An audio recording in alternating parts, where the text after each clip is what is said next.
What are we doing here? And where are we gonna go? It's like we just woke up one morning and then it's welcome to the show.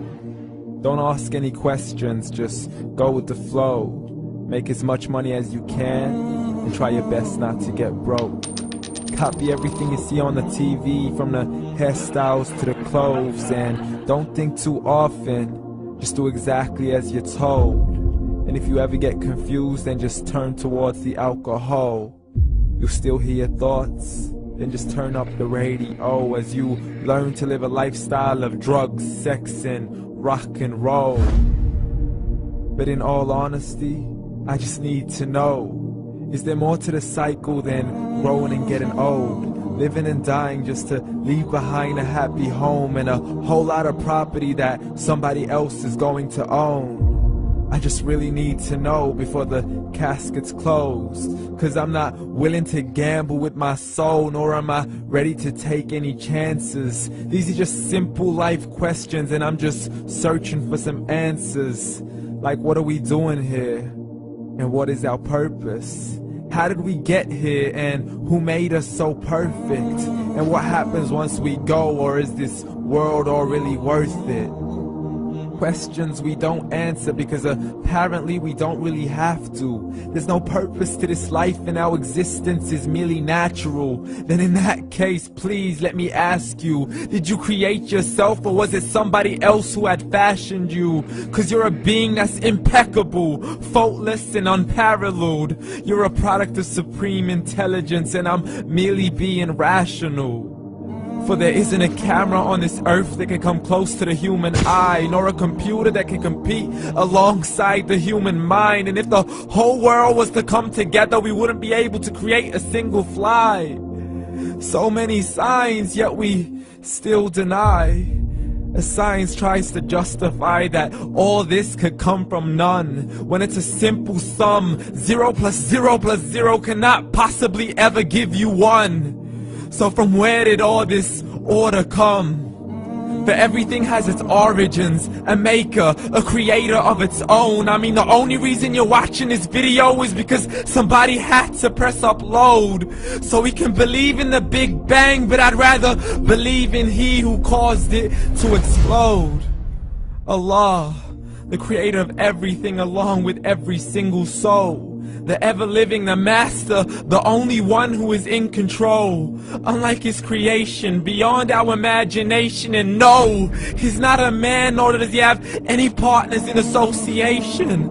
He's on his own. And no, he did not ever leave us alone.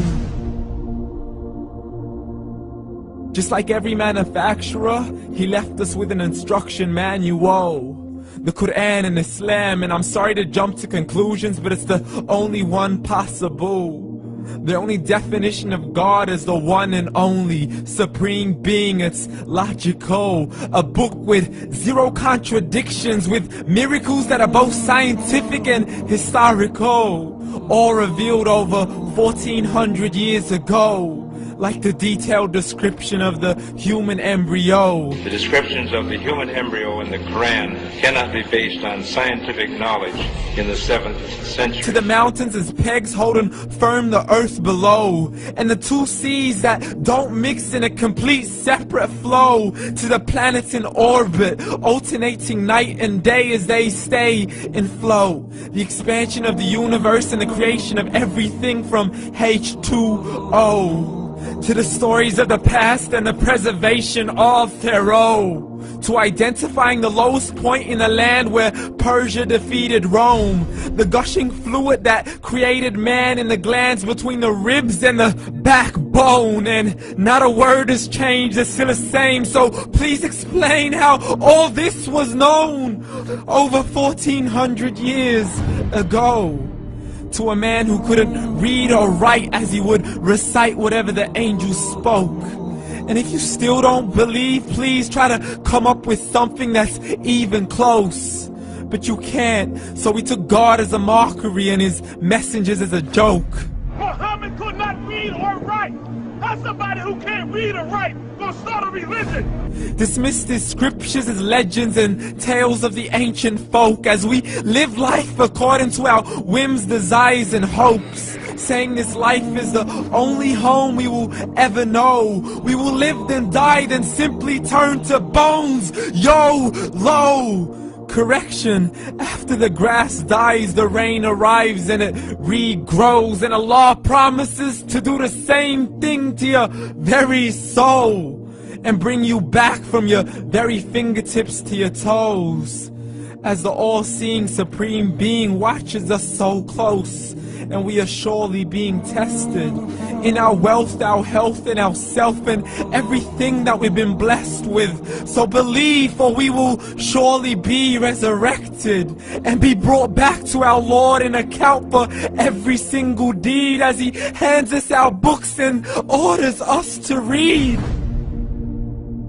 From the bad to the good and everything in between. You yourself are sufficient for your own accountability, so don't be mad at me. You are the one who thought He wouldn't come back to me. I gave you a whole life long to search after me, but you were busy in all that which was temporary. So read, and glad tidings to all those who believed. And if you disbelieve, read. And don't let that day be the first day you find out what your life really means. Read.